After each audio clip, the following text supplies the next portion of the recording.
교재 2707쪽에 보시면 역대상 27장 25절부터 시작합니다.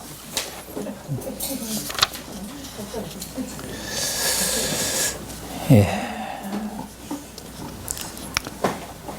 27장 25절부터 31절까지 다윗 왕의 곡간 및 가축 등 재산 맡은 자들의 이름이 나타납니다. 일하는 사람이 많으면 먹을 것도 많아야 되잖아요. 예, 그것까지 다 관리하게 하시는 겁니다. 그러니까 참 이 재밌는 구도로 가고 있는데, 아까 인구조사를 여호와께서 못하게 했죠. 왜 못하게 했죠? 어마어마하게 만들어 놓으시고 조사 한번 해볼 만한데, 근데 여호와만 의지하라고 눈에 보이는 건 어마어마한 숫자인데, 여호와만 의지하게 하시려고 인구조사는 하지 말고 누구를 의지해라? 여호와를 의지하게 하신 거죠. 여호와를 의지하게 하신 거. 그런 면에서 보면요, 교인들 통계 내고 연보 통계 내고 하는 걸 진짜 조심할 필요가 있다고 봐요. 그게 여러분 뭐 큰 교회들은 과시용이잖아요. 사실 부풀리기도 하고, 적으면은 보고 안 하고 좋은 것만 얘기하고 드러내게 되고, 이게 다 세상 논리에 따라가는 거잖아요. 또 거기에 필요한 사람들이 먹을 것까지도 다 누가 준비한다? 내가 준비한다는 거죠. 그럼 그 과정을 한번 볼게요. 25절에 보면 사람 이름은 놔두고요, 한 일을 중심으로 얘기를 할게요. 다윗이 배치를 잘한 거잖아요. 아니죠? 예. 예. 자, 웃으시잖아요. 이제는 짜증을 내시는 날까지 저는 할 겁니다. 자, 25절에 보면 왕의 곡간 찾으셨어요? 네. 끝에 밭과 성읍과 촌과 산성의 곡간.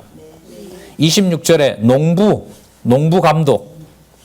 7절에 포도원 감독. 예? 그다음에 포도주 곡간지기. 28절 감나무와 뽕나무 관리자. 그 다음에 감람나무에서 나오는 올리브유 관리자, 기름 곡간. 그 다음에 샤론에 먹이는 솥대 관리자. 그 다음에 골짜기 솥대 관리자. 30절 어디 사람 누구? 이 사람은 쓰지 말아야죠. 이스마엘 사람은 쓰지 말아야죠. 이게 역대기에서는 말이 된다 안 된다? 안 된다는 거죠. 안 된다는 거예요. 이스마엘 사람이라고 왜 굳이 밝히겠어요? 이스마엘도 아브라함의 복받은 후손들 아니에요. 실제로 말하면 복의 근원이니까 그 옆에서 복받게 된 거 아니에요. 그걸 이제 신령한 복으로 넘기는 과정이 있다고 생각을 하시면 돼요. 이스마엘 사람 오빌은 뭘 맡았어요? 약대. 왜? 이스라엘 사람이 장사꾼들이거든요. 요셉을 애굽에 판 자들이 이스마엘 사람들이거든. 이 장사꾼들이에요. 그 블레셋하고 잘 맞아 떨어지는 데거든요. 블레셋에 갖다 물건 넘기고 드로시돈에다 팔고, 드로시돈에서 배 태워가지고 지중해로 가서 지중해 끝까지, 지금 말하면 스페인, 포르투갈까지 팔고, 그래서 엄청난 이제 지중해는 뭐가 되냐면 돈이 흘러가는 데죠. 돈 흘러가는 데가 되고, 나중에 그 장사꾼들이 음녀 바벨론이 뒤집어지고 전복당하자 막 통곡을 하게 됩니다. 왜? 돈줄이 다 끊겼다고. 자, 어떻게 그렇게 갑니다. 또 재밌습니다. 약대를 맡았고, 메로노 사람 예드야는 나기를 맡았고, 그 다음 또 보세요. 하갈이 누구죠? 이스마엘 어머니. 뭐 그렇게 멀리 가세요. 이스라엘 어머니. 자, 어쨌든 이방 사람 맞죠? 네, 이방 사람. 자, 넘겨보시기 바랍니다. 31절 정리가 나옵니다. 다윗 왕의 재산을 맡은 자들이 이러하였더라. 번성하게도 했고 여호와의 전을 준비하는 과정도 되고요. 자, 여러분 여기 이제 또 나옵니다. 32절. 다윗의 삼촌 요나단은 지혜가 있어서 뭐가 됐고? 모사가 됐고, 모사가 되고 서기관도 됐어요. 참 중요한 지책이죠. 지혜로운 얘기도 해주고 그 기록들을 일일이 남기고. 그래서 우리가 이제 성경이 계시 기록이기 때문에 우리 시대에 성경 강론, 성경 신학 총서 20권과 여러 기타 전문 연구서까지 해서 40권 정도를 올해와 작년에 걸쳐서 매달에 한 번씩 4시간, 작년에도 한 40시간 했고요. 올해는 조금 한두 달 일찍 마칠 것 같아요. 전문 연구소도 지난번에 성경학습 시리즈까지 다 소개를 드렸고, 이제 성경신학, 교회 개혁론하고 성경신학 입문, 기독교 신앙 입문 그 두 권이 이제 소개가 있는데 그게 성경신학 총서하고 연관이 된다 안 된다? 아니면 반드시 연관이 된다. 반드시 연관이 된다. 그거 이제 말씀을 드렸던 거잖아요. 이제 그런 기록들이 바탕이 되면서 모든 지식들을 그 속에 이제 다 담아내는 겁니다. 이제는 뭐 도서관에 안 가도 되고요. 여러분 가지고 계신 스마트폰 안에 돈만 좀 더 주면 볼 수 없는 게 없고 원하면 다 볼 수 있는 지식들이 우리들 눈에 다가오는 거죠. 누가 살아계신 증거가 풍성해지는 거죠. 여호와. 아까 이스마엘, 하갈 저 후손들은 저건 경계해야 될 대상인데 뭐로 만들어요? 예, 바깥에 있는 재산을 잘 관리해서 솥대를 잘 관리해서 예루살렘 성전 공차가 되면 거기에서 좋은 고기를 갖다가 먹여야 성전도 잘 짓고 궁도 잘 지을 거 아니에요. 그런 모든 일을 하도록 하나님 하신다는 거죠. 여러분 교회에서 높낮이 못 따지겠죠. 그죠? 예. 계급이 아니죠. 아니에요. 아니에요. 명령 안 하게 하십니다. 그러면 안 돌아가겠죠. 그럼 교회가 안 돌아가겠죠. 예. 가정은 안 돌아가죠. 엄마의 목소리가 커야 적어도 가정은 돌아가죠. 이제 역시 견고한 것은 가정교회 어머니의 목소리. 자, 보겠습니다. 서기관도 되었고 학모니의 아들 여히엘은 왕의 아들의 배종이 되었고 몸종이니까요. 늘 붙어 있어요. 그러니까 솔로몬과 같이 쉽게 말하면 놀아줘요. 놀아주고 거기서 같이 전쟁 수업도 하고 또 같이 공부도 하고 그런 자들이 이제 이 배종이라고 보시면 되고요. 여러분 33절에 보세요. 누가 나와요? 아히도벨을 기억하십니까? 예, 누구죠? 압살롬의 반역에 가담했고 자기 주장이 먹혀들지 않자 고향에 돌아가서 너무너무 화가 나서 목을 매 죽었던 인간 아히도벨. 나쁜 놈이죠. 그죠? 근데 아니에요. 아니에요. 그러니까 여러분 열왕기 역대기의 논리적 순서와 열왕기 역대기의 의미상의 차이를 설명을 안 하면 성경신학은 그 다음부터 틀리게 간다. 이렇게 보시면 돼요. 페이지를 이어놓은 게 얼마나 중요한지 또 이제 확인을 합니다. 자, 아히도벨은 왕의 모사가 되었고 아렉 사람 후세는 왕의 벗이 되었고 후세가 먹혀들자 아히도벨이 목매달아 죽었잖아요. 근데 여기서는 사울은 착하고 사울은 못됐고 그의 아들 요나단은 좋은 사람이고 필요 있어요 없어요? 없어요. 그렇게 나누시면 안 돼요. 누구 아래에 있어요 전부? 여호와의 통치 아래에 있는 거죠. 여러분 그게 교회입니다. 그래서 저는 여기서 이게 이렇게 좀 신중한 이유가 뭐가 풀렸냐 하면 그 데살로니가 후서 끝에 보면은요. 그리스도가 오신다는 거 막 부정하고 교회를 흔들고 있고 연보 모아놓으면 떼먹고 모아놓은 거 떼먹고 종말론 퍼뜨려서 교회 연보에 손대고 이런 자들이 데살로니가 교인들이었거든요. 다 천해라고 얘기를 해요. 경계하라고 그러고 요한일서 3서에 가면 인사도 하지 말라 그러고 그런데 뭐라 그래요? 원수처럼 대하지 말고 말이 되냐 말이죠. 그게. 그걸 어떻게 지키고 이걸 도대체 어떻게 관리하라냐는 거죠. 그러니까 성경신학을 처음 듣고 바울서신에 가서 그런 어떤 도덕적인 면으로 가면요 상당히 반발심이 생기는 거예요.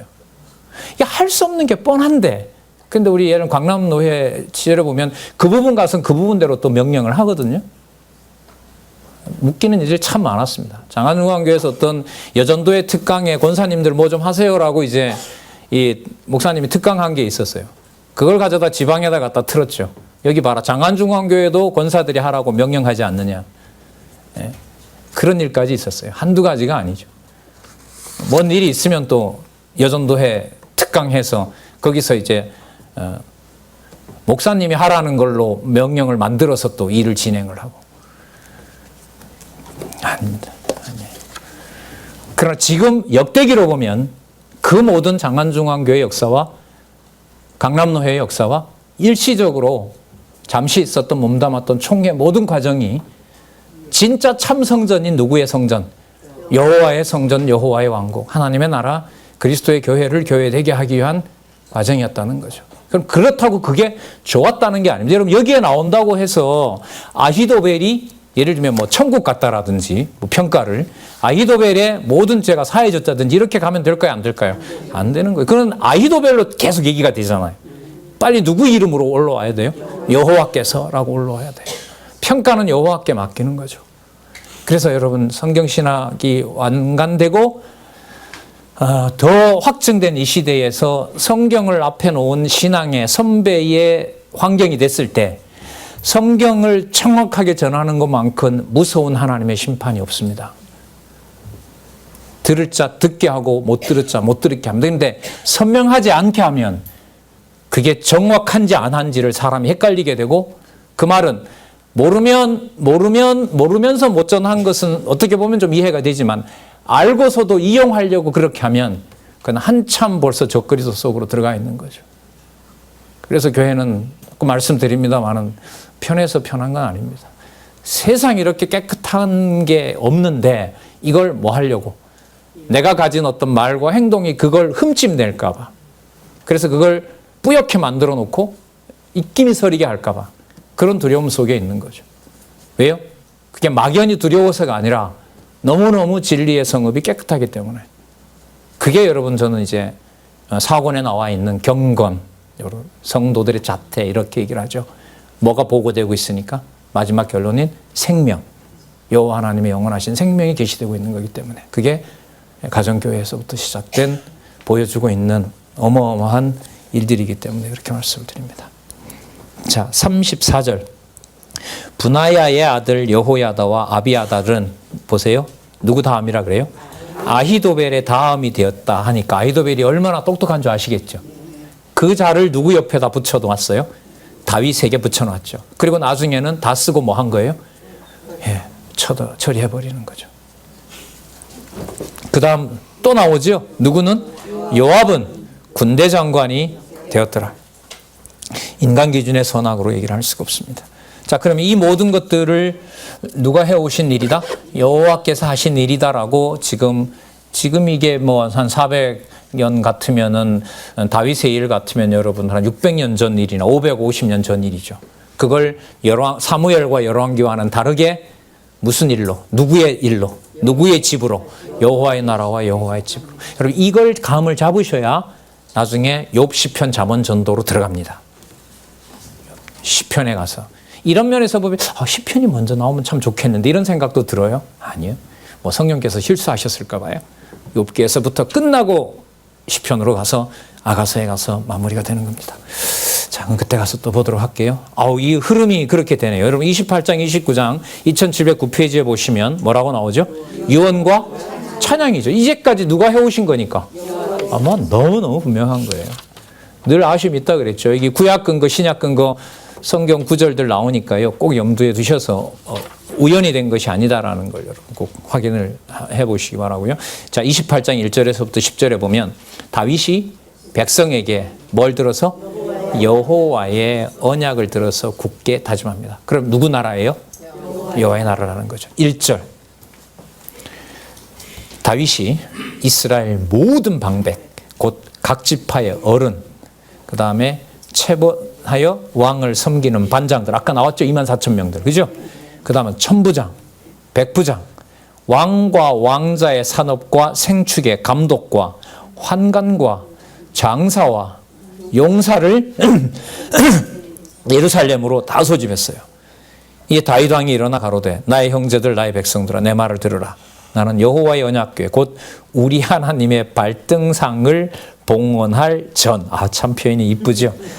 하나님의 발등상. 그러니까 어마어마한 것을 모신 이런 걸 자랑하는 게 아니에요. 지금 다윗은. 그 어마어마한 분이 어떻게 그 집에 갇혀요. 단지 둔다면 뭐 발등상. 그래서 나중에 다윗의 시편에 가면 그게 나오죠. 110편인가요? 내 주가 내 주께 말씀하시기를 이 나라가 너 아들이죠. 그러니까 메시아의 발 얹어 놓는 데가 될 때까지 옆에 있어라. 다윗이 솔로몬을 위하여 솔로몬의 발등상 되는 것을 다 준비했던 것처럼 여호와께서 아들을 옆에 지금 두고 계시잖아요. 나중에 재림하신단 말이죠. 이 모든 세상이 뭐가 될 때, 발 얹어 놓는 발등상이 될 때, 밟고 왕노릇 하게 될 때 그때까지 내 우편에 앉아 있으라 하지 않았느냐. 그게 여러 번 반복되는 구절이죠. 제일 마지막에는 아마 히브리서하고 요한계시록은 아닐 텐데 히브리서 투쟁 부분에 가면 그 구절이 또 한 번 나오죠. 너는 내 아들이라 내가 너를 낳았느니라. 내 원수의 발등상 될 때까지 여기 앉아 있으라. 따라서 그리스도는 반드시 오신다. 그렇게 이제 연결이 됩니다. 신학은 이게 대단한 내용들이 계속 이어지는데요. 우리 하나님의 발등상을 봉헌할 전 건축할 마음이 있어서 건축할 재료를 준비하였으나 오직 하나님이 내게는 군인이고 피를 많이 흘렸으므로 짓지 못하게 하셨다. 그 관리를 여호와께서 하신다 이렇게 보시면 돼요. 4절 그러나 이스라엘의 하나님 여호와께서 전에 나를 내 부친의 온 집에서 택하여 영원히 이스라엘 왕이 되게 하셨나니 곧 하나님이 누구를 택하여? 자, 유다 지파 체크하시고요. 머리를 삼으시고 누구에게? 유다 족속에게 내 부친의 집을 택하시고 족속에서 내 부친의 아들 중에서 나를 기뻐하사 온 이스라엘의 왕을 삼으셨느니라. 누가요? 4절에 있는 이스라엘 하나님 여호와께서 이렇게 됩니다. 그래서 지금 여러분 유다서까지 가는 저기 방향에 보시면은 여기에 있는 이 개념을 가지고 보시면 유다 자손의 보호, 유다 왕국의 회복. 자, 무슨 낱말이 반복되죠? 유다. 자, 이걸 염두에 두셔서 이런 개념들이 단서가 되니까요. 5절 주어가 나오죠? 여기 나오네요. 앞에 나온 게 아니고 여호와께서 내게 여러 아들을 주시고 그 모든 아들 중에서 내 아들 솔로몬을 택하사 다윗의 나라 위에 앉혀. 잘 보시네요. 예. 여호와의 나라 위에 앉혀 이스라엘을 다스리게 하려 하실세 내게 이르시기를 내 아들 솔로몬 그가 너 전을이 아니죠. 내 전을 건축하고 내 여러 뜰을 만들리니 여호와의 필드인 거예요. 다윗의 필드도 아니고 솔로몬의 필드도 아니에요. 그럼 앞부분에 나온 것에 연속성이 있죠. 누구 집과 누구 나라? 내 집과 내 나라라는 게 맞죠. 이는 내가 저를 택하여 누구 아들을 삼고 이거 하나님이 하시는 말씀이세요. 이게 이는 내가 저를 택하여 내 아들을 삼고 나는 그 아비가 될 것이라. 여러분 아담부터 시작한다 그랬죠. 역대기가. 아담의 아버지가 누구예요? 우선 얘기 아니라 이게 어디에 나오죠? 누가복음에 맞죠? 거슬러 올라가서 나오고 그죠? 셋이 나오고 아담 나오고 그 이상은 하나님이라. 하나님. 그리고 여러분 이 계시가 맞죠? 이제는 더 이상 다윗과 솔로몬의 유다 혈통을 온 것은 맞지만 더 이상 누구의 아들 혈통을 따라가는 아들이 아니에요. 그죠? 유다 혈통을 따라가는 아들이 아닌 거죠. 누가 낳는다고 하세요? 여호와께서. 당신이 당신 아들 삼아 나간다는 거죠. 이게 교회입니다. 그리스도가 오셔서 예루살렘에서부터 끝까지 한 마리 양도 잃어버리지 않고 찾겠다고 하는 것이 이방인 시대에 이 지구 먼 곳까지 하나님 보실 때 먼 것은 아니지만 인간들이 볼 때 먼 대한민국에 상륙해서 1884년에 토마스 선교사가 던져준 성경이 135년째 되는 올해에 여러분들한테 이렇게 선명하게 해석이 될 줄 누가 알았겠습니까? 아까 어떤 집사님 말씀대로 진짜 노벨 평화상 내가 주면 다 내가 주고 싶다고 하시는 그 고백이 진짜 인상적이네요. 진짜. 자, 저가 만일 나의 계명과 규례를 힘써 준행하기를 오늘날과 같이 되면 이게 이제 임인데요. 뭐 만일 그 사람이 한다 이게 아니라 이게 맥락에서 보면 벌써 약속이 들어가 있으니까요. 함으로 이렇게 하면 되겠죠. 제가 나의 계명과 규례를 힘써 준행하기를 오늘과 같이 계속하게 되면 하게 될 것이므로 이런 말입니다. 내가 그 나라를 자 여기서도 그 사람이 솔로몬이 잘할 것이다가 아니라 또 주어를 강조하잖아요. 내가 그 나라를 영원히 견고케 하리라 하셨느니라. 이제 너희는 온 이스라엘 곧 여호와의 회중에 보는 데와 우리 하나님을 들으시는 데서 너희 하나님 여호와 모든 계명을 구하여 지키기로 하라. 자, 그리하면 이것도 레마안인데 뭐뭐 하기 위하여. 왜냐하면 이렇게 보시면 돼요. 그 목적은 뭐냐면 너희가 이 아름다운 땅을 누리고 너희 후손에게 끼쳐 뭐가 되게 영원한 기업이 되게 하리라. 여러분 이건 여러분 창세기 17장에 누구에게 해준 약속이냐면 아브라함에게 벌써 해준 약속이에요. 12장에 불렀잖아요. 또 몇 차례 거듭을 하시고 17장 제 메모가 해왔습니다. 17장 8절 메모하셔서 보시기 바랍니다. 17장 8절에 보면 영원한 기업을 주시겠다고 이미 아브라함에게 했던 약속입니다. 9절 내 아들 솔로몬아 너는 내 아비의 하나님을 알고 온전한 마음과 기쁜 뜻으로 섬길지니라.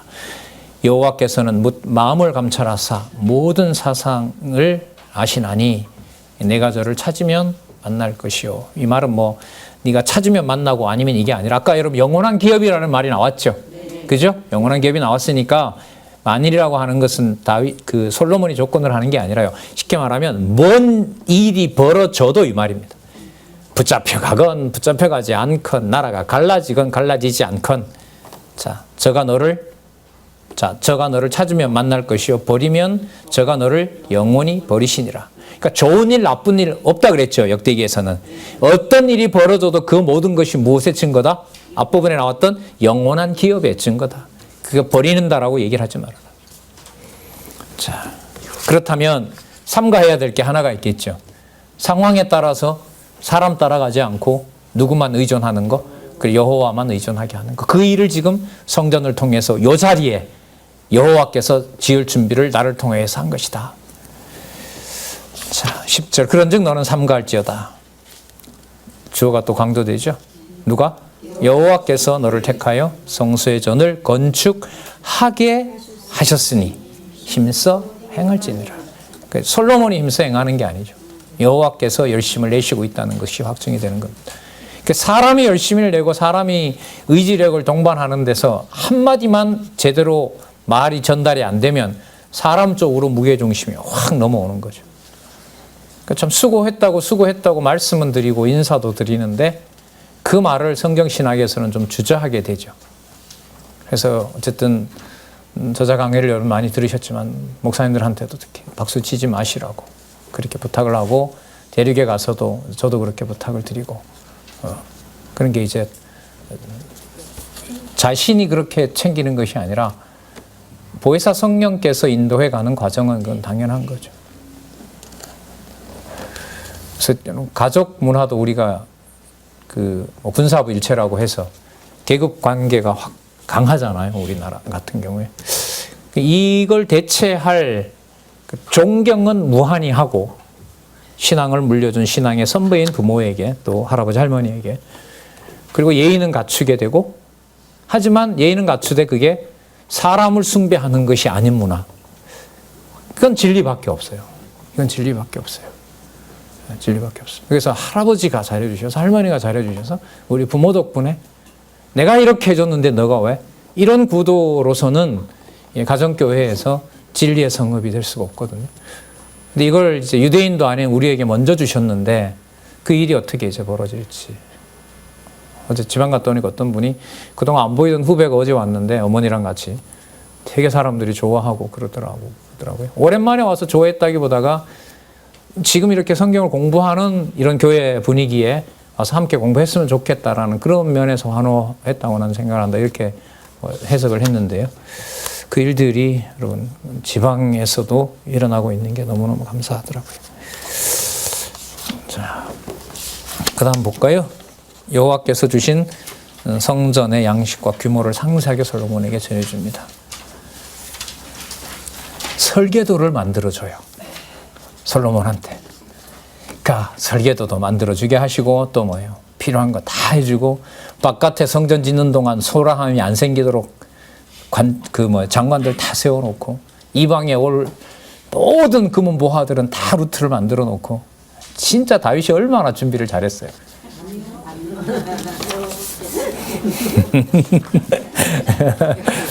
예, 아니잖아요. 이 결정적인 순간에 여호와께서 하시는 거죠. 자, 보겠습니다. 28장 11절에서부터 19절에 보면 다윗이 전과 성구의 식양 및 중수를 솔로몬에게 전합니다. 그러니까 설계도도 주고 일일이 무게를 달아서 성전 몇 개도 지을 만한 어마어마한 양의 보물들의 그 킬로그램을 다는 거죠. 하나님 교회도 그렇겠죠, 당연히. 그죠? 예. 소자 중 하나라도 이렇게 말씀을 예수님 많이 하시잖아요. 반드시 내가 찾아낸다고 얘기를 하고 있고요. 고린도후서 가면 작게 보이는 것이 오히려 교회에서는 큰 것이다라는 말씀도 있고 과부의 엽전 하나가 더 크다. 저는 생명을 다 드렸느니라. 이로 넘어가는 아주 중요한 면들이 여기에 보면 나타나죠. 11절에 볼까요? 다윗이 전에 낭실과 그 집들과 그 곡간과 다락과 골방과 속죄소에 무엇을? 식양. 여러분 구조도예요. 설계도예요. 그리고 또 어떤 모형으로 짓나? 여러분들 아파트 이렇게 처음에 청약하러 가시면 뭘 만들어요? 모델하우스 만들죠. 그러면 실제로 요즘 얼마나 기술들이 좋아요. 깔끔하게 그 크기만큼 만들어 놓잖아요. 그래서 사람들에게 저 집에 빨리 들어가서 살고 싶겠구나. 그게 여러분 우리 시대도 가능한데 다윗이 여러분들이 이걸 만들어 놨을 때 머릿속에는 다 있지만 땅에서는 뭐 할 수 없어요. 한 번도 나사 돌리면 안 돼요. 얼마나, 그러니까 이런 거죠. 당신이 시킨 일은 끝까지는 하고 분명히 이 전은 누가 짓는다? 여호와가 짓는다. 여호와께서 솔로몬을 통해 짓는다. 나에게 준 네모까지 정확하게 하고 거기서 따라서 너가 해라가 아니죠. 명령할 필요도 없는 거죠. 뭐만 갖다 주면 돼요? 설계도 하고 중량만 딱 달아주고 여호와께서 앞으로 어떻게 해가시는지 한번 봐라. 그러니까 누구 배우라는 거죠? 여호와 배우라는 걸로 갑니다. 자, 12절에 보면 재밌어요. 누구의 가르치시는 모든 식양? 그러니까 하나님의 신이 가르친 식양이에요. 계속해서 보세요. 누가 만든 설계도가 아니라는 거예요. 그럼 이 표현은? 그러니까 다윗이 만들어준 게 아니라는 거죠. 이게. 그렇게 말을 할 수가 없는 거잖아요. 자, 뜰도 어떻게 할 건지. 13절에 볼게요. 제사장과 또 전에 섬기는 일과 그 식양을 또 설명을 하고요. 14절 끝에 보세요. 은의 중량을 정하고 이렇게 나오죠. 그러니까 어디에 어떤 건물에는 은을 얼만큼 쓰고 금을 얼만큼 쓰고 금치를 어떻게 하고 머릿속에는 환한 거예요. 다윗의 머릿속에는. 그리고 다윗이 그 설계도를 가지고 이상 중에 여호와께서 뭘 보여주시느냐. 자기가 지으려고 했던 이 성전과 비교할 수 없는 장차 올 메시아의 나라를 여호와께서 메시아 보고 가서 원수의 발등상이 될 때까지 너희 앉아있고 가서 이 왕의 통치자를 너에게 맡겨주겠다는 것을 다윗을 통해서 노래를 부르게 하는 내용이 시편에 나옵니다. 누구 찬양인 거죠 그러면? 그래서 어느 부분에 가면 예수님이 그러죠. 아브라함 다윗 그가 나를 찬양했다. 내가 레위가 그럴 때 이렇게 얘기하면서 그들은 다 전부 내 허리에 있었다. 요한복음에 가면 유대인이 감당할 수 없는 복음을 쏟아내시죠. 여기서 여러분 우리가 말하는 이제 내재적 초월이라는 영원성 여기서 들어가는 겁니다. 그림은 이 그림입니다. 하나님과 세계와 인간의 관계다. 자, 흙 속에 뭐가 들어와 있습니까? 생기. 생기의 공급의 원인은 생명의 근원 되시는 누구요? 영원한 세계에 계신 영생. 이 동그라미가 언약과 성취 섭리도 동그라미 10개 속에 다 들어가 있다고 보시면 돼요. 다음 설명을 하나 해볼게요. 자, 다윗 여기 있죠, 다윗. 아브라함에게 열조 언약했던 것이 다윗을 통해서 통치 언약이 이루어지잖아요. 그죠? 통치 언약이 이루어지는데 이 그림을 가져옵니다. 그러면 다윗을 통해서 다윗 왕국 모형만 본 게 아니라 이게 오면 뭘 본 거죠? 영원한 세계에 계신 주 예수 그리스도와 하나님의 아들, 하나님의 존재를 여기서 보고 있는 거죠. 이렇게 올라가게 되는 거죠. 올라가게 돼요. 뒤로 가면 그리스도가 오는 거고요. 위로 올라가면 영원한 언약 성취 속에 무슨 세계? 영원한 세계의 생명을 공급받고 있는 겁니다. 그 비밀이 여러분들과 저에게 교회로 풀렸다는 거 에베소서에서 너무 많이 강의를 들으셨을 겁니다. 이렇게 엄한 데가 없다 이런 말씀을 또 드리고요. 여호와께서 관리하시는 여호와의 집이기 때문에 18절 보겠습니다. 갈고리까지 대접까지 전부 다 그 중량을 다 정해놨습니다. 18절 또 향단에 쓸 정금과 타시는 처소된 그룹의 식양대로 만들 이 번역이 좀 매끄럽지 않은데 뭐냐면 수레인데 여러분들 그 그룹들 있잖아요. 그 뭘 덮고 있죠? 그 석재소를 덮고 있잖아요. 그게 날개잖아요. 그죠? 그러니까 날개니까 그 어떻게 여기서 표현하고 있냐면 그 날개가 이제 수레의 날개인 것처럼 언약궤가 그 수레를 뭐 하고 있는 거죠. 타고 있는 형상이라고 설명을 하고 있는 겁니다.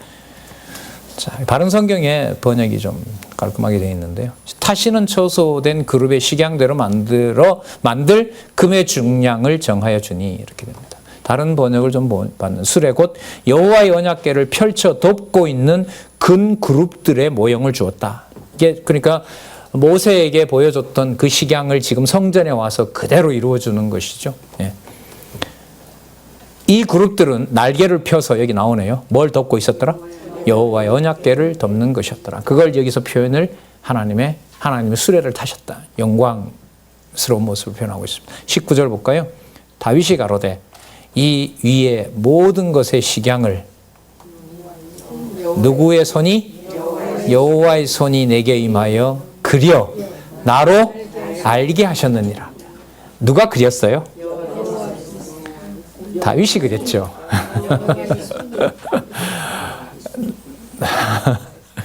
어디서부터 어디까지? 사울이든 좋은 나쁜 사람, 별로 안 좋은 사람 이름만 들어볼게요. 사울도 뿐만 아니라 배신했던 요압도 그렇고 또 누구예요? 자살했던 아히도벨도 그렇고 이름도 안 들어갔지만 압살롬도 포함해서 일체 모든 것들을 여호와께서 관리하셔서 이렇게 보기 좋은 성전을 짓도록 여호와께서 내 손을 통하여 뭐 만들었다. 이렇게 식양을 만들었고 그 어떤 모형까지 지을지도 너에게 다 줬느니라. 여러분 그 실체가 여러분 그리스도가 오셔서 말씀하신 하나님의 나라 천국이었고요. 영원한 세계에 대한 계시였죠. 그래서 여러분 3대 언약 통치 국가 자체가 여러분 계시의 궁극적 목적이 아닙니다. 그 모든 것은 오늘도 나왔지만 여러분 성전이 목적이에요? 아니죠. 누구 이름? 여호와 이름 이게 목적인 거예요. 여러분 성경신학은 3대 언약에서 끝나면 안 돼요. 거기서 가야 돼요. 3대 언약은 실체적 언약 이 선에서 이루어지는 것이고요. 그건 어디까지나 뭐죠? 영원적 언약 성취. 여기로 보면 영원한 세계에 대한 계시고 더 나아가면 생명의 근원 대신 영존하시는 여호와 계시라는 것까지 가는 것이 성경신학입니다.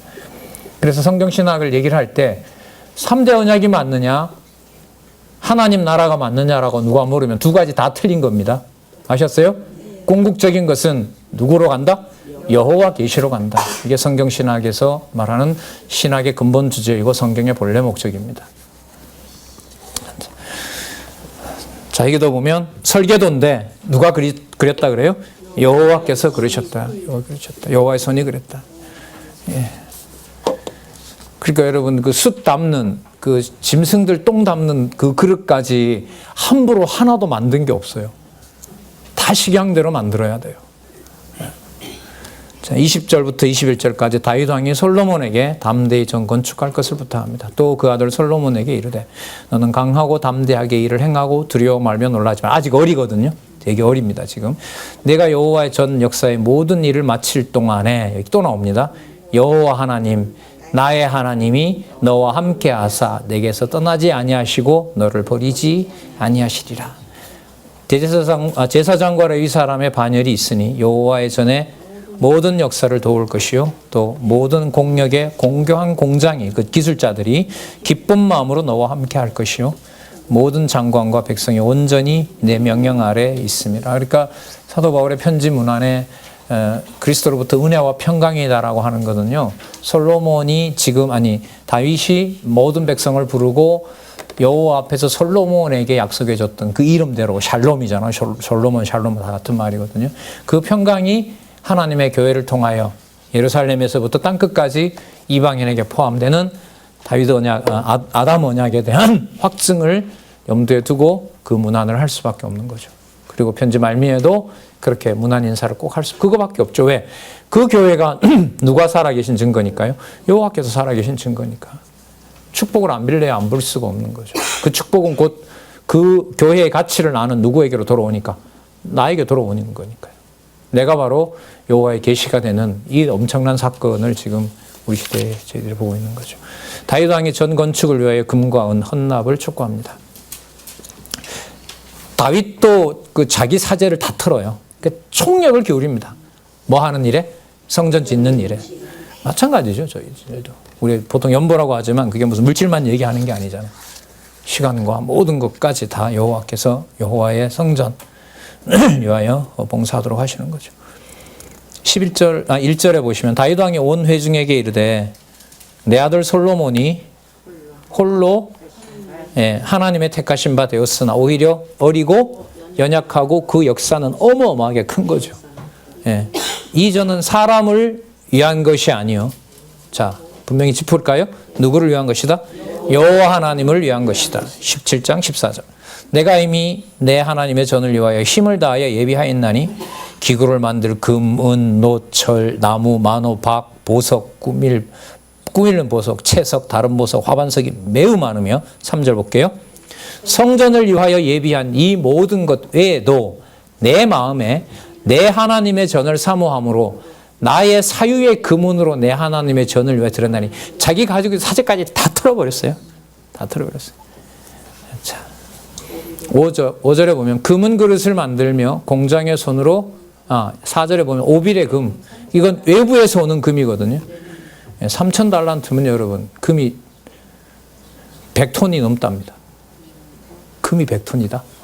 상상이 안 돼. 천은 7,000달란트라. 모든 전벽에 입히며 금은 그릇을 만들며 공장에 손으로 하는 모든 일에 쓰게 해 천에다가 다 금을 입힌 거죠.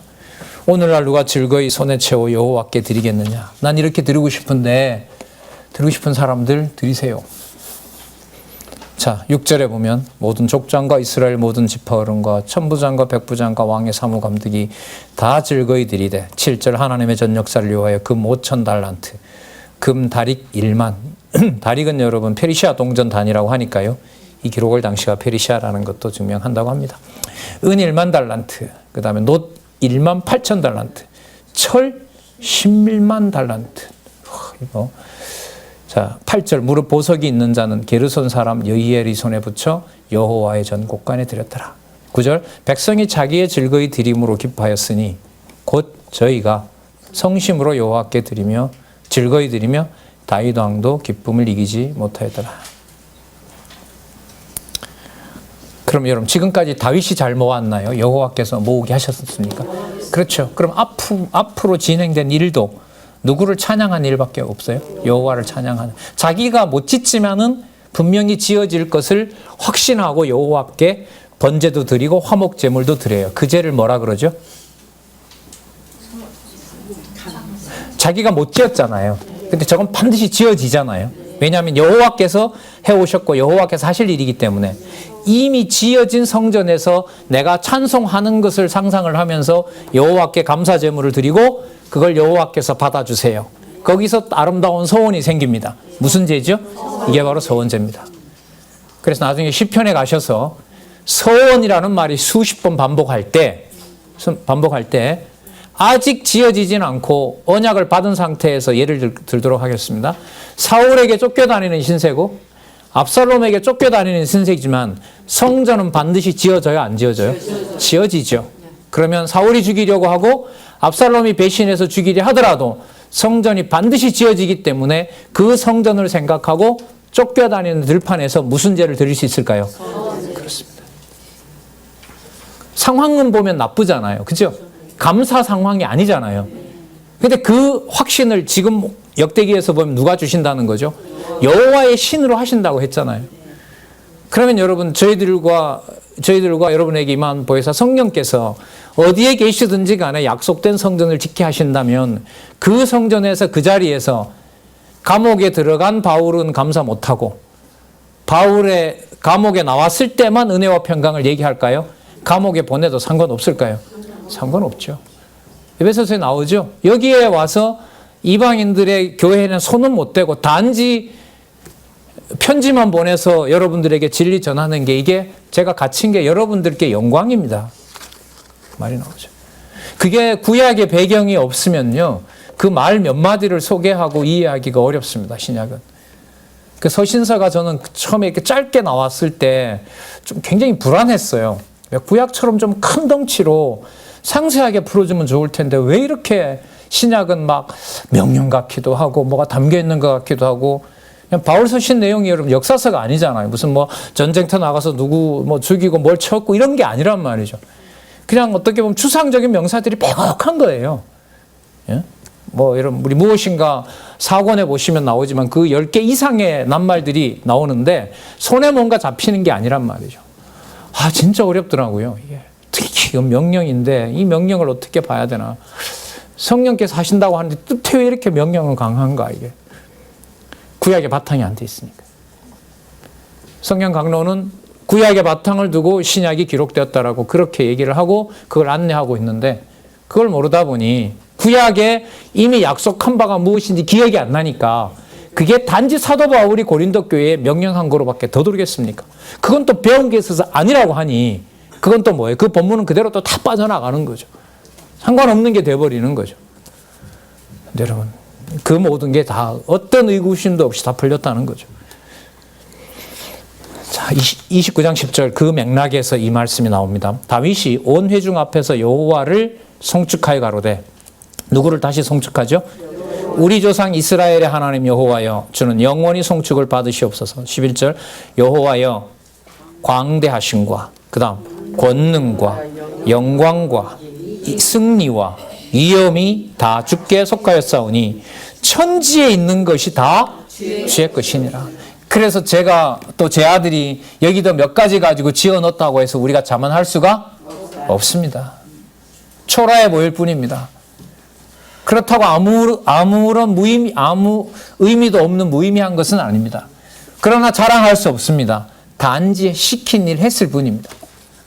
뒤에 그 표현이 나옵니다. 주께, 미리 읽어보실래요? 14절 읽어보겠습니다. 제가 이 맥락에서 나와 나의 백성이 무엇이 간데 이처럼 즐거운 마음으로 들을 힘이 있었나이까? 모든 것이 주께로 말미암았사오니 우리가 주의 손에서 받은 것으로 주께 드렸을 뿐이니이다. 예. 우리는 우리가 재산 관리를 잘 하고 있기 때문에 이런 영화가 우리에게 찾아온 거죠. 자, 11절 다시 돌아와서요. 광대하심과 권능과 영광과 이김과 위엄이 있죠. 하나 소개해 드릴까요? 유다서 1장 25절에 가면요. 유다서가 한 장이죠. 거기 가면 이렇게 묶여있는 여호와의 찬양 내용들이 반복하고요. 계시록 5장과 7장에 가면 유사한 낱말들이 어린 양의 왕국, 어린 양에 대한 찬양 내용 속에서 이게 이루어집니다. 자, 그러니까 이 말씀 드리는 것은 시편을 좀 고려한 겁니다. 시편에 다윗이 부르고 있는 노래가 장차 오실 누구의 나라이기 때문에 메시아의 나라임을 시편에서 증거하고 있기 때문에 그걸 염두에 두고 미리 좀 말씀을 드렸습니다. 천지에 있는 것이 다 주의 것이로소이다. 여호와여 주권도 주께 속하였사오니 이게 절대 주권이죠. 그 절대 주권자는 여호와 한 분밖에 안 계시는 거죠. 주는 높으사 만유의 머리심인데 이것도 에베소에 가면 또 나오죠. 그 만물 위에 누가? 교회. 교회의 머리는 만물 위에 교회. 교회의 머리는 누구? 그리스도. 그 에베소서 1장 5장에 가면 나오잖아요. 뭐 너무너무 분명한 거죠. 그리고 골로새서를 지금 좀 소개를 할게요. 골로새서 1장에 가시면 그리스도의 지위가 얼마나 영광스러운가가 히브리서도 그렇지만은요. 1장을 천천히 읽어보시면 사도 바울로 하여금 놀라운 그 계시의 말씀을 써서 굳건하게 하시는 그 말씀 있죠. 굳건한 복음의 말씀 골로새서잖아요. 골로새서 1장도 아울러 추천을 드립니다. 자, 12절 귀가 주께로 말미암고 또 주는 만유의 주제가 되사 권세와 능력이 있사오니 모든 자를 크게 하심과 강하게 하심이 어디에 있다? 주의 손에 있나이다. 우리 하나님이여 이제 우리가 주께 감사하오며 자 이제부터 반복됩니다. 주의 영화로운 이름을 찬양하나이다. 아까 읽었죠? 14절. 자, 단지 주의 손에 받은 것으로 주께 드렸을 겁니다. 그러니까 주께 받아서 주께 드리면서 배운 건 뭐죠? 그럼 여호와가 주시니 여호와께 다 가져가셨어요. 그럼 뭐 받은 거 뭐 다 돌려드렸는데 뭔 의미가 있겠어요? 의미가 있을까요? 없을까요? 청약 잘해서 그래도 한 번 인생에서 대박 맞은 게 있단 말이죠. 근데 하나님 그것도 다시 가져간단 말이에요. 그 사이에서 배운 게 뭐죠? 주신 자도 그렇죠. 그래서 누구 이름은 변함이 없다. 여호와의 이름을 담겨놓는 건 변함없고 깨닫게 된 거니까 너무너무 중요하죠. 그러니까 전도서로 가볼까요? 눈앞에서 보면 한 일로 보면 전부 뭐예요? 다 헛것들이죠. 했던 일 반복했던 것밖에 지나지 않고 솔로몬은 우리를 비웃고 있는 거죠. 내가 이렇게 다 해봤는데 그 다음 올 세대를 아무리 해봐라 내만큼 하겠느냐. 난 이미 다 해봤는데. 나쁜. 근데 우리 이제 얘기할 수 있죠. 예수님 얘기하셨으니까. 근데 너 누구 못 받지 않느냐. 그리스도 못 받지 않냐. 그리고 또 뭐 세워지는 것도 못 받지 않느냐. 그렇지. 상하궁에는 살아봤었는지 몰라도 예수님이 말씀하신 그리스도와 더불어 들에 핀 꽃 한 송이를 보면서 메시아의 통치를 눈앞에 너는 목도하지 못했지 않느냐. 이런 이제 반론이 가능한 거죠. 그래서 여러분 전지서 구조 볼까요? 무익한 행사. 그러나 그 속에 누구의 일대로 진행되는 거라면 여호와 일대로 여호와가 살아계신 증거라면 무슨 행사? 영원한 행사. 그렇게 넘어갑니다. 그러니까 시편 다음에 전도서 다음에 전도서 다음에 아가서로 넘어가는 구조 있죠? 시편, 잠언, 전도, 아가서. 그 논리적 순서도 열왕기, 역대기, 에스라, 느헤미야, 에스더의 순서를 저는 공부해야 그 순서의 바탕이 된다. 그건 여러분 제 얘기가 아니고요. 그 강론집에 가서 그 해설을 읽어보시면 그런 부분이 나와요. 특히 아가서 같은 경우에는 섭리를 통한 언약 전체를 요약해서 나누어서 8장에다 갖다 딱 넣어버렸죠. 그러니까 뭐 없이는 뭐가 안 돼요? 섭리를 통한 언약 없이는 찬양을 통한 언약이 이해가 안 되게 되어 있어요. 이렇게 치밀해요. 치밀할 때는 성경은. 자, 16절이고요.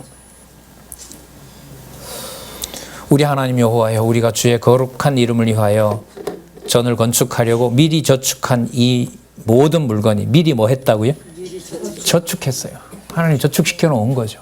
이때를 위해서 쓰시려고.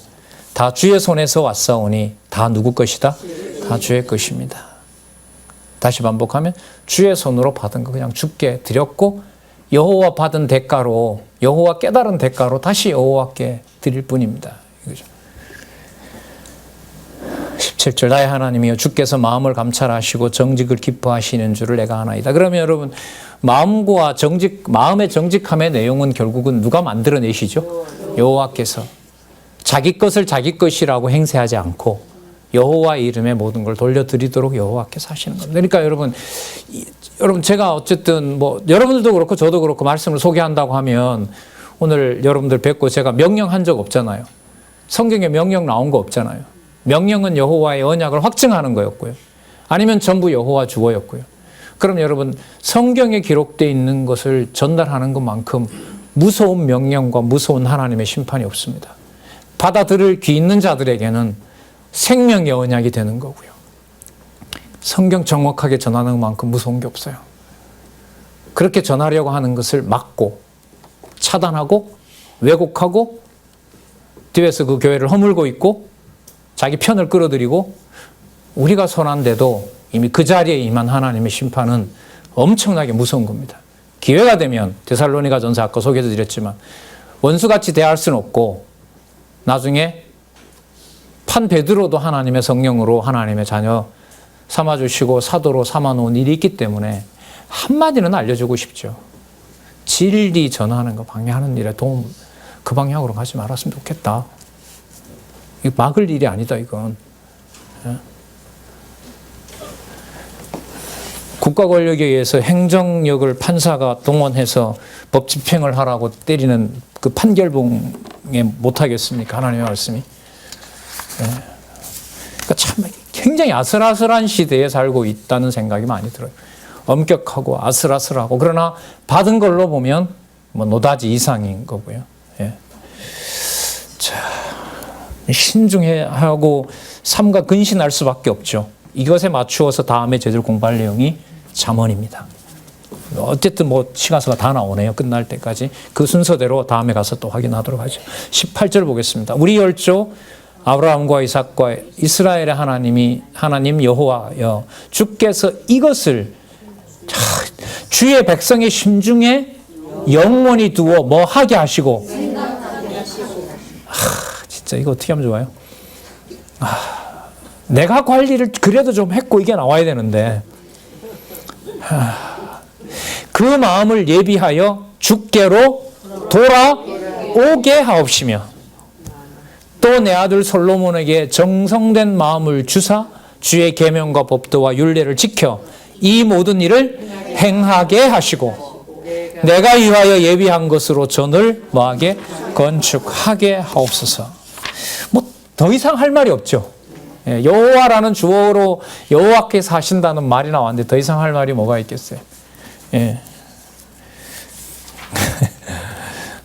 어떤 분에게 얘기했다니까 입속에는 막 그 음식이 우물우물해서 답을 못하니까 이렇게 했다는 거 아니에요.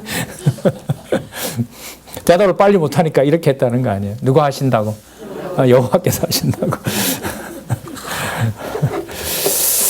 여호와께서 자 29장 23절에서 25절까지 여호와께서 솔로몬에게 위엄을 주어 뛰어나게 하심. 29장 20절에서 22절요? 예.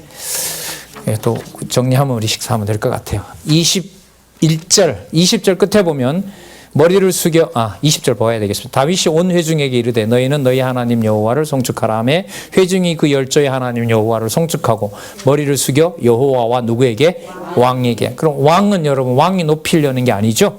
예, 바로 하나님의 일을 해나가는 일에 경의를 표하는 거고 왕된 것은 여호와께서 세우신 것을 강조하는 거죠. 21절 수양이 1천이요 송아지가 1천이요 수양이 1천이요 어린 양이 1,000이요 그 전제라 온 이스라엘 여호와의 풍성한 제물을 드리고 이날에 무리가 크게 기뻐하며 여호와 앞에서 먹으며 마셨더라. 무리가 다윗의 아들 솔로몬으로 다시 왕을 삼아 기름을 부어 여호와께 돌려 뭐가 되게? 주권자가 되게 하고 사독에게도 기름을 부어 제사장이 되게 하시니라. 결론 솔로몬이 누가 주신? 다시요. 솔로몬이 누가 주신? 여호와께서 주신 왕위에 앉아 붙인 다윗을 이어 왕이 되어 형통하니 온 이스라엘이 그 명령을 순종하며 모든 방백과 용사와 다윗 왕의 여러 아들이 솔로몬 왕께 복종하니 다윗 왕의 여러 아들도 복종했다 있죠. 맞죠?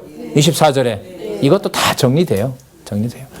뭐 누가 반역을 하기 다 필요 없어요. 여기서는 온전히 여호와의 전을 세우는 일에 여호와가 하신다라는데 그냥 다 몰입하게 하는 거죠. 25절 주어 25절 읽어보겠습니다. 시작.